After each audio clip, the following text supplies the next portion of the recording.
जय हिंद, नमस्कार। स्वागत है आपका आपके अपने यूट्यूब चैनल रोजगार विद रामबाब में। अगर आपके पास +2 पीसीएम या पीसीबी या फिर ज्योग्राफी के साथ आपने +2 की हुई है पहले से, या फिर आप करंट में कर रहे हैं, तो ये आप आज का वीडियो आपके लिए बहुत इंपॉर्टेंट रहने वाला है, क्योंकि राजस्थान में लैब असिस्टेंट 2026 का ऑफिशियल नोटिफिकेशन जारी हो चुका है, जिसमें अगर हम पोस्ट की बात करें तो इसमें आपकी टोटल 800 प्लस वैकेंसी आपकी रखी गई है।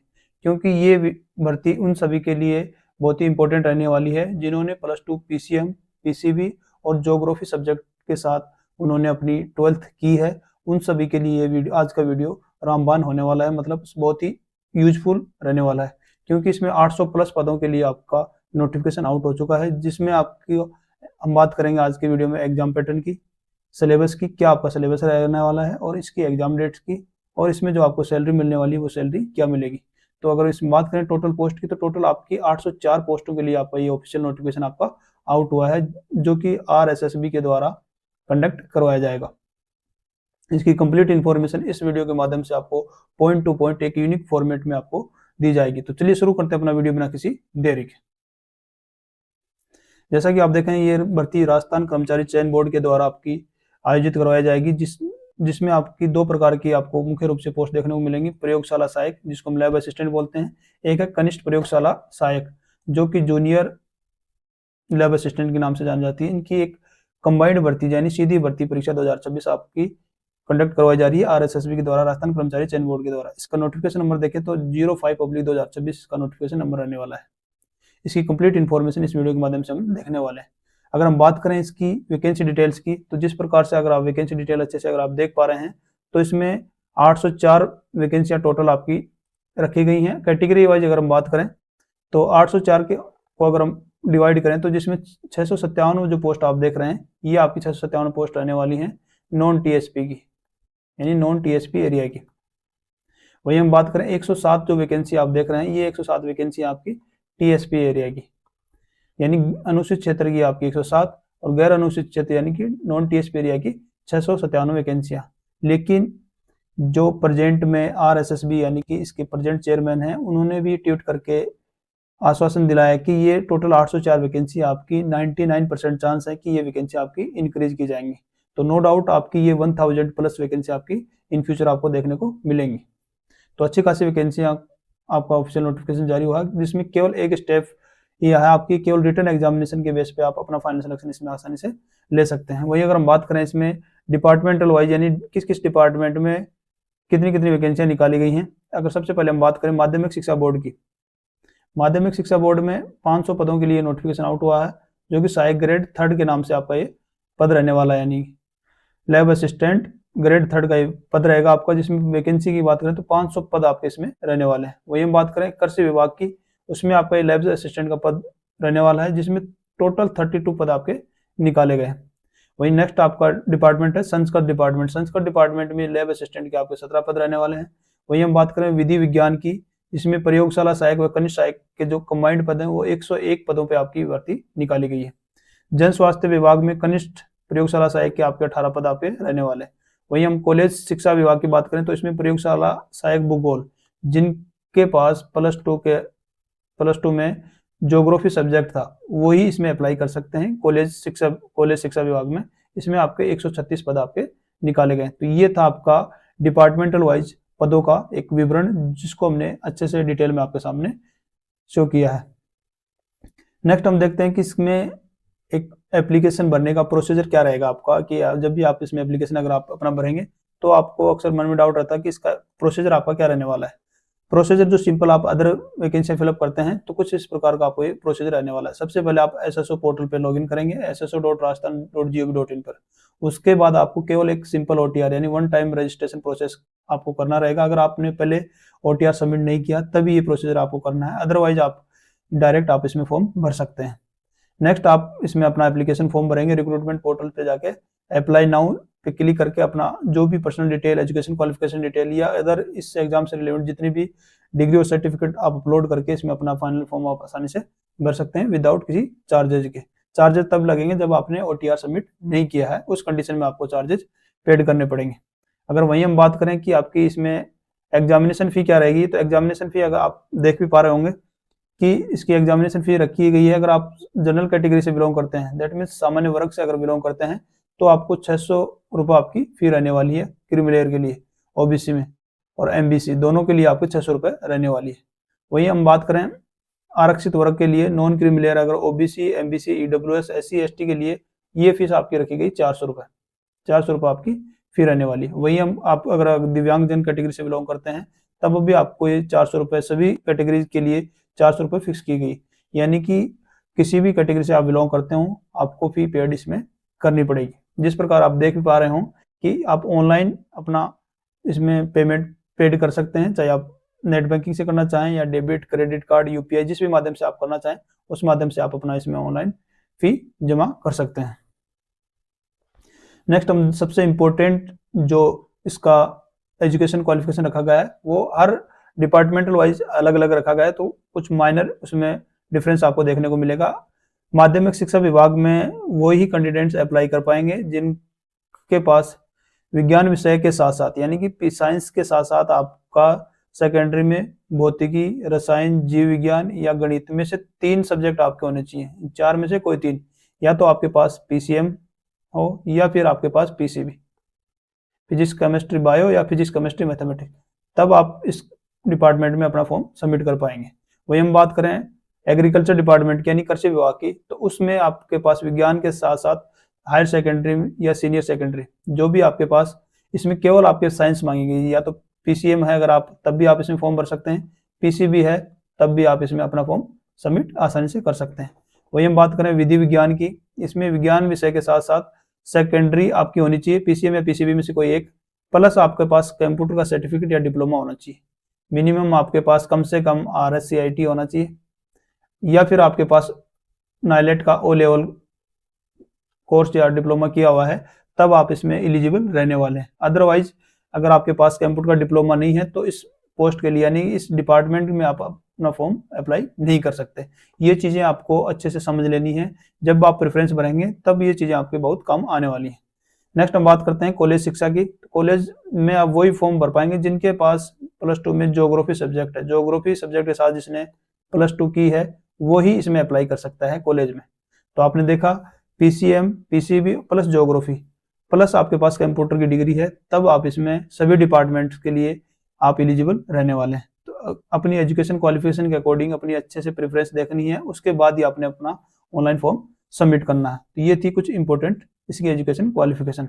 इसके बाद सबसे ज़्यादा डाउट रहता है कि इसकी एज क्राइटेरिया को लेके, एज क्राइटेरिया आपका क्या फिक्स किया गया है। एज क्राइटेरिया की अगर हम बात करें तो एज क्राइटेरिया में रिवेट दी गई है कैटेगरी वाइज, जो मिनिमम जो जनरल के लिए रहने वाली है 1/1/2027 को बेस मान के यहाँ पे आपकी एज रहने वाली है, यानी कि 18 साल आपकी होनी चाहिए 1/1/2027 को। वहीं मैक्सिमम आयु आपकी 1/1/2027 को 40 साल से ज्यादा नहीं होनी चाहिए जनरल कैटेगरी के लिए। ये क्राइटेरिया आपको जनरल कैटेगरी के लिए। अगर आप सामान्य वर्ग में महिला है तब आपको छूट दी जाएगी 5 साल की। SC ST OBC MBC EWS में पुरुष हैं तब आपको 5 साल की छूट दी जाएगी। SC ST OBC MBC EWS में अगर महिला हैं आप तब आपको 10 साल की एडिशनल छूट दी जाएगी। और एक्स सर्विसमैन के लिए कुछ विशेष प्रावधान किए गए हैं, जो उनके ऑलरेडी हर भर्ती में जो 10% का कोटा फिक्स रहता है, प्लस उनकी जो सर्विस के अकॉर्डिंग उनको जो छूट दी जाती है वो हर एग्जाम में, हर भर्ती में उनके लिए एक स्पेसिफाई अलग से कर दिया जाता है। तो इस प्रकार सभी कैटेगरियों के लिए आप अच्छे से देख सकते हैं कि किस किस कैटेगरी में क्या क्या आपका क्राइटेरिया रखा गया है। जनरल कैटेगरी में आपका ये 18 से 40 रखा गया है, जो कि अपने आप में काफी अच्छा एक क्राइटेरिया आपका माना जाता है। उसके बाद जो सबसे इंपॉर्टेंट रहता है कि हर एस्पिरेंट्स को ये रहता है कि इस जॉब में सिलेक्शन हो या ना हो, लेकिन किस पे लेवल की जॉब है और क्या इस भर्ती में हमें ज्वाइन होने के बाद यानी कि फाइनल सिलेक्शन के बाद हमें अक्सर इसमें मूल रूप से सैलरी आपकी क्या मिलने वाली है। तो इसमें अगर हम बात करें तो राजस्थान जो स्टेट का है उसमें पे लेवल आपकी 8 की आपकी सैलरी रहने वाली है, पे लेवल 8 की। सपोज अगर आप 3rd ग्रेड टीचर की बात करें तो वो आपकी पे लेवल 10 की आपकी जॉब रहती है, उससे थोड़ा सा कम आपको देखने को मिलता है। लगभग इसको आप मान सकते हैं वो आपकी 3600 ग्रेड पे की जॉब होती है, वहीं आप इसको आप 2800 ग्रेड पे की जॉब आप मान सकते हैं। इसको आप इक्विवेलेंट मानना चाहें तो जो सूचना सहायक होता है IA इंफॉर्मेटिक असिस्टेंट, उसके इक्विवेलेंट इसको आप मान सकते हैं लैब असिस्टेंट की।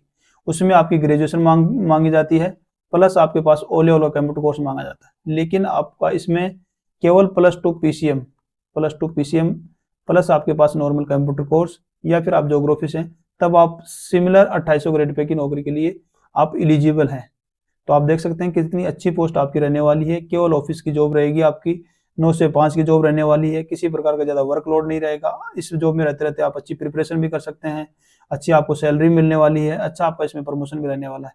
दोनों ही कैटेगरी में अगर हम बात करें, कनिष्ठ प्रयोगशाला सहायक में भी आपकी जन स्वास्थ्य विभाग हो गया या विधि विभाग हो गया, सॉरी विधि विभाग में आपका लेवल 6 रखा गया है, वहीं आपका जन स्वास्थ्य है, और जो बाकी सभी में है वो उसमें पे लेवल आपका 8 रहने वाला है। जितने भी डिपार्टमेंट है केवल विधि विज्ञान को छोड़ के उनमें सब में पे लेवल आपका 8 रखा गया है। 2 साल का ये राजस्थान गवर्नमेंट का आपका प्रोबेशन पीरियड रहता है। उसमें आपको जो फिक्स आपकी सैलरी होती है 20,000 25,000 जो भी गवर्नमेंट के द्वारा फिक्स की जाती है वो आपको ट्रेनिंग के दौरान 2 साल आपको मिलने वाली है। तो अच्छी खासी आपकी पे रहने वाली है। अगर हम इनिशियल बेसिक की बात करें तो अप्रोक्स इसकी 29,000 आपकी बेसिक बनेगी ट्रेनिंग के बाद, प्लस डीए रहेगा आपका, प्लस आपका एचआरए, तो कुल मिला के आपकी 60,000 प्लस आपकी सैलरी उस टाइम पे आपकी बनने वाली है। तो आप देख सकते हैं इसकी सैलरी भी आपकी बहुत ही अच्छी सैलरी रहने वाली है। नेक्स्ट हम बात करते हैं इसके सबसे इंपॉर्टेंट फेज, एग्जाम का स्ट्रक्चर आपका क्या रखा गया है, यानी कि एग्जाम का स्ट्रक्चर आपका क्या रहने वाला है।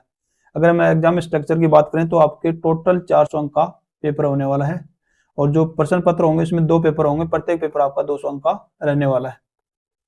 समय अवधि की बात करें तो प्रत्येक पेपर यानी हर पेपर के लिए आपको 2 घंटे का सफिशिएंट टाइम दिया जाएगा। क्वेश्चंस की बात करें तो प्रत्येक पेपर में आपके 100 क्वेश्चंस पूछे जाएंगे। तो ये आपका कुछ इस प्रकार से एग्जाम का स्ट्रक्चर रहने वाला है। तो नो डाउट आपको सबसे पहले एग्जाम के स्ट्रक्चर को समझना है, उसके बाद एग्जाम का सिलेबस देखना है।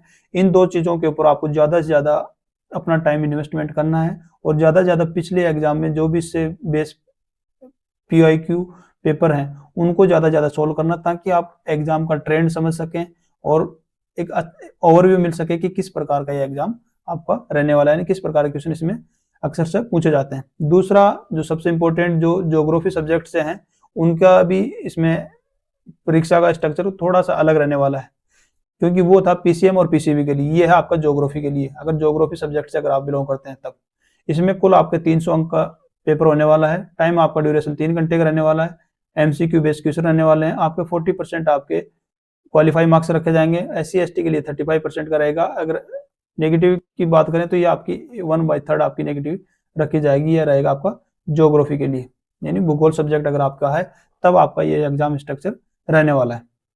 नेक्स्ट हम बात करते हैं इसका जो पेपर फर्स्ट आपका रहेगा, यानी PCB से अगर आप हैं या PCM से बिलोंग करते हैं तब आपका जो पेपर 1 रहने वाला है, तो उसमें क्या क्या आपका आएगा। पेपर 1 में आपका राजस्थान का भूगोल, जिसमें भौगोलिक, ऐतिहासिक और सांस्कृतिक ये तीनों आपके रहने वाले हैं। सबसे इंपॉर्टेंट राजस्थान का भूगोल। दूसरा इसका करंट अफेयर्स, राजस्थान की वर्तमान की घटनाएं या फिर इंडियन लेवल की जो भी करंट फेमस इंफॉर्मेशन है वो आपसे अक्सर से पूछी जाती हैं। थर्ड आपका पूछा जाता है इसमें सामान्य ज्ञान, विश्व, भारत और राजस्थान का। और इसके अलावा आपका शैक्षणिक मनोविज्ञान यानी एजुकेशनल साइकोलॉजी आपसे पूछी जाती है। तो पेपर फर्स्ट आपका कुछ इस प्रकार से 4 पार्टों में आपका डिवाइड रहने वाला है, जिसमें राजस्थान का भूगोल, समसामयिकी, सामान्य ज्ञान और शैक्षणिक मनोविज्ञान यानी एजुकेशनल साइकोलॉजी आपकी रहने वाली है। तो इन चीज़ों को आपको ज़्यादा से ज़्यादा इन चीज़ों के ऊपर फोकस करना है और अच्छे से इन सब चीज़ों को आपको समझना है। वहीं अगर हम बात करें पेपर 2 की, तो पेपर 2 में आपका रहने वाला है टोटली आपका टेक्निकल सब्जेक्ट रहने वाला है, जो कि आपका PCM या PCB जिस भी सब्जेक्ट से अगर आप बिलोंग करते हैं वो उस पर ज़्यादा आपका वेटेज रहने वाला पेपर 2 का पूरा कंप्लीटली।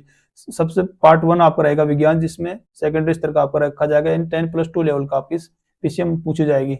आप मान सकते हैं +2 की जो PCM होती है वो अपने आप में एक अच्छे लेवल की आपकी राजस्थान की पूछी जाती है। तो उसके ऊपर आपको ज़्यादा से ज़्यादा कमांड करनी है अगर इसमें फाइनल सिलेक्शन लेना चाहते हैं। और जो पेपर फर्स्ट है उसको भी आपको ज़्यादा से ज़्यादा कवर करना है, जिसमें आपका अच्छा स्कोर हो सके और उसमें फाइनल सिलेक्शन आसानी से ले सके। सेकंड आपका रहेगा फिजिक्स, भौतिकी, ये भी आपकी +2 स्तर की रहेगी। रसायन विज्ञान यानी केमिस्ट्री भी आपकी सीनियर सेकेंडरी लेवल की रहेगी। जीव विज्ञान यानी बायोलॉजी ये भी आपकी +2 स्तर की रहेगी। PCM या PCB दोनों ही +2 स्तर के आपके रहने वाले हैं, 10+2 स्तर के। तो आपको कोशिश करनी है कि आपके +2 का जो पेपर 2 है उसको PCM और PCB जिससे भी आप बिलोंग करते हैं उनको अच्छे से रिवाइज करना है, शॉर्ट नोट्स प्रिपेयर करने हैं और ज़्यादा से ज़्यादा मॉक टेस्ट आपको लगाने हैं, तब जाके आप इसमें अपना फाइनल सिलेक्शन आसानी से ले पाएंगे। अगर हम इसमें राजस्थान के पाठ्यक्रम की बात करें तो क्या पाठ्यक्रम आपका रहने वाला है। सबसे पहले अगर हम बात करें इतिहास एवं कला संस्कृति, इसमें आपके राजवंश, मुगल संबंध, स्थापत्य कला, मेले, त्योहार, ये आपके मुख्य रूप से पूछे जाते हैं राजस्थान के संबंध में। इतिहास और संस्कृति, वहीं अगर हम ज्योग्राफी की बात करें, भूगोल की, उसमें भौतिक विभाग, जलवायु, अपवाह तंत्र, खनिज संपदा, ये सब मुख्य रूप से पूछे जाते हैं ज्योग्राफी में। वही हम बात करें कृषि और पर्यावरण में, उसमें कृषि, जलवायु, सिंचाई परियोजना, वन संरक्षण परियोजना, ये सब मुख्य रूप से पूछे जाते हैं। तो इन टॉपिकों के ऊपर आपको स्पेशली फोकस करना है ताकि आप मैक्सिमम मार्क्स इसमें ऑब्टेन कर पाएं और अपनी अच्छी मेरिट इसमें अचीव कर पाएं और अपना फाइनल सिलेक्शन सुनिश्चित कर सकें। नेक्स्ट हम देखें, इसमें जो साइंस का सब्जेक्ट रहेगा उसमें मुख्य रूप से आपके कौन कौन से पार्ट आपके रहेंगे। सबसे पहले अगर हम बात करें इसमें जीव विज्ञान की यानी कि बायोलॉजी की, उसमें आपके पादपन, जंतु वर्गीकरण, संरचना विभाग, आनुवंशिकी, डीएनए, मानव शरीर तंत्र, पर्यावरण, जैव प्रौद्योगिकी। फिजिक्स की बात करें तो गतिक है, उष्मागतिक, दोलन अंतरंग, विद्युत एवं चुंबकत्व, प्रकाशिकी एवं परमाणु भौतिकी। अगर हम केमिस्ट्री की बात करें, आवर्त सारणी, ये सबसे बेसिक और सबसे इंपॉर्टेंट होता है अपना केमिस्ट्री में। एस ब्लॉक, पी ब्लॉक, रासायनिक आयनिक साम्य, गैसीय, द्रव्य, ठोस अवस्था, विलियन, राहुल का नियम, ये सब बेसिक आपसे जो +2 पीसीएम अगर आपने अच्छे से की है और चाहते हैं अपना इसमें फाइनल सिलेक्शन, तो आपको +2 पीसीएम और पीसीबी जिस भी सब्जेक्ट से बिलोंग करते हैं वो आपको अच्छे से कवर करनी पड़ेगी। अदरवाइज आपका इसमें सिलेक्शन बहुत ही मुश्किल रहने वाला है, क्योंकि इसकी कट ऑफ भी अच्छी खासी आपको देखने को मिलती है। वहीं अगर हम बात करें इसमें आपका इसका जो स्कोरिंग आपका किस प्रकार से काउंट किया जाएगा, इससे पहले भी हमने शॉर्ट्स में देखा कि जो आपका एग्जाम पैटर्न रहेगा वो आपका एमसीक्यू बेस रहने वाला है। टोटली आपका ये एमसीक्यू बेस रहेगा। 100 क्वेश्चन आपके हर पेपर में आपसे पूछे जाएंगे। नेगेटिविटी की हमने बात की, ज्योग्राफी में जिस प्रकार 1/3 है उसी प्रकार आपके भी पीसीबी और पीसीएम दोनों के लिए ही रहने वाली है 1/3 नेगेटिव। तो आप मान सकते हैं 1/3 नेगेटिव में भी मेरिट आपकी इसकी ठीक ठाक देखने को मिलती है। तो आपको अच्छा स्कोर करना है, ज्यादा पीआईक्यू निकालने और ज्यादा प्रैक्टिस करनी है। वहीं मिनिमम क्वालिफाइंग मार्क आपके सामान्य कैटेगरी के लिए 40% और SC/ST के लिए आपके 35% आपके रखे गए।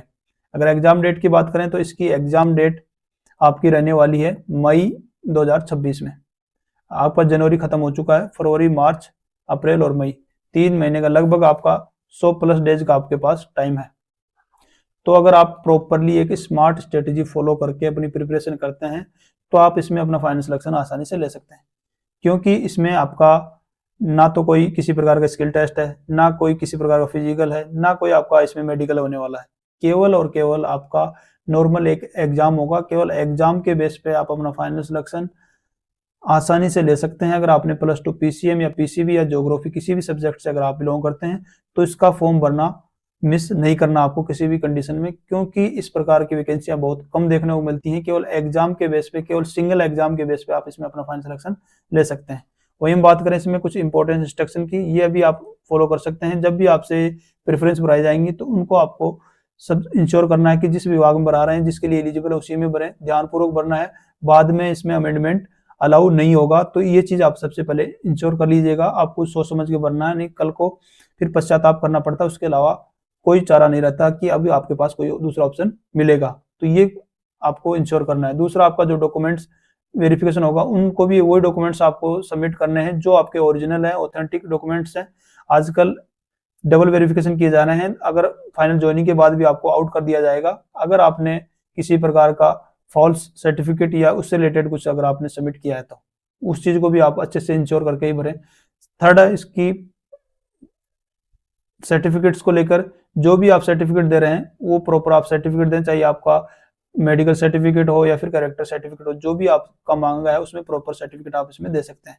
फिर भी आपको कोई डाउट है, आप चाहते हैं कि इसमें और क्या क्या है, तो इसके लिए इसका ऑफिशियल वेबसाइट से जाके पर वहाँ विजिट कर सकते हैं। ये ऑफिस के परमानेंट टोल फ्री नंबर दिए गए हैं, उस पर भी जाके आप 24/7 कभी भी जाके अपनी क्यूरी क्लियर कर सकते हैं। लेकिन आपको गलत इन्फॉर्मेशन नहीं भरनी, प्रॉपर आपको जो ऑफिशियल नोटिफिकेशन दिया गया है उसका पॉइंट टू पॉइंट आपको अच्छे से देख के सोच समझ के फिर अपना ऑनलाइन फॉर्म इसमें सबमिट करना है।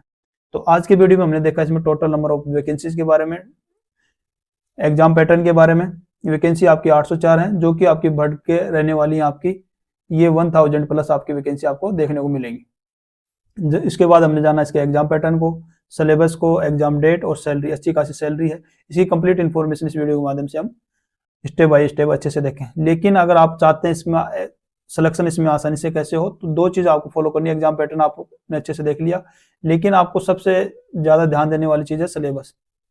सिलेबस को मैं बार बार पॉइंट आउट इसलिए कर रहा हूँ, सिलेबस की लाइन टू लाइन आप अच्छे से प्रिपरेशन करते हैं। केवल लाइन टू लाइन अगर आप पढ़ते हैं, और लाइन टू लाइन आज के टाइम पे आपके पास कंटेंट बहुत ज़्यादा मात्रा में आपके पास अवेलेबल है, यूट्यूब पे भी अवेलेबल है, दुनिया भर की कोचिंग में भी कंटेंट अवेलेबल है। लेकिन आज के टाइम में आपको ये देखना है कि मेरे को क्या नहीं पढ़ना है, वो चीज़ें सबसे पहले आपको इंश्योर करनी है। कंटेंट बहुत ज़्यादा होने की वजह से स्टूडेंट जो भी एस्पिरेंट तैयारी करते हैं वो डिस्ट्रैक्ट बहुत ज़्यादा हो जाते हैं कि मैं क्या पढूं। एक सिलेबस उठाएं, इसका ऑफिशियल सिलेबस उठा लें, उसकी लाइन टू लाइन आपको एक ऑथेंटिक बुक्स जो राजस्थान बोर्ड की, उनको भी आप बेस मान के अच्छे से आराम से पढ़ेंगे। क्योंकि आपने प्लस 2 में पीसीएम की जब पढ़ाई की थी तब आपने वो सब्जेक्ट पढ़े थे। अब केवल आपको उनके शॉर्ट नोट्स प्रिपेयर करने हैं मल्टीपल टाइम।